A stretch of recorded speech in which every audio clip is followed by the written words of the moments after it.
મિર્ચી morning. એક વસ્તુ notice કરી તમે? સડનલી કોઈ પણ ચીજનું, કોઈ પણ વસ્તુનું કોઈ ઇમ્પોર્ટન્સ જ નથી રહ્યું. પદ, હોદ્દો, રૂઆબ એનું કોઈ મહત્વ જ નથી રહ્યું. હું આટલો મોટો માણસ છું, મારી પાસે આટલી બધી ગાડીઓ છે, મારી પાસે આટલી સંપત્તિ છે, આટલું બેંક બેલેન્સ છે, સમાજમાં મારું નામ છે, આપણી તો આટલી ઓળખાણ છે, વગ છે, આપણને તો દરેક જગ્યાએ પહેલી જ રોમાં બેસવા મળે.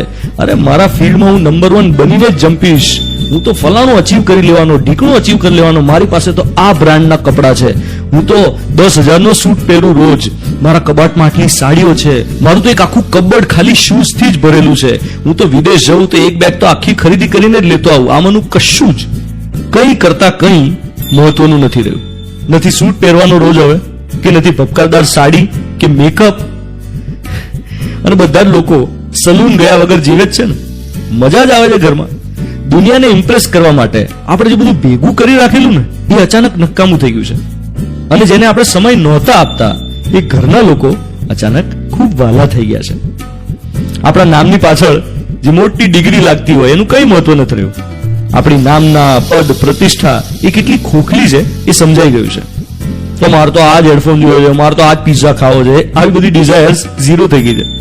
અત્યાર સુધી ખાલી પ્રવચનોમાં સાંભળેલું, પુસ્તકોમાં વાંચેલું કે ખાલી હાથ આયે થે હમ, ખાલી હાથ જાયેંગે, એનું રિયલાઇઝેશન કોરોનાના લોકડાઉને કરાવી દીધું. એટલે કુદરતે આપણને જબરદસ્ત એપ્રિલ ફૂલ બનાવ્યા.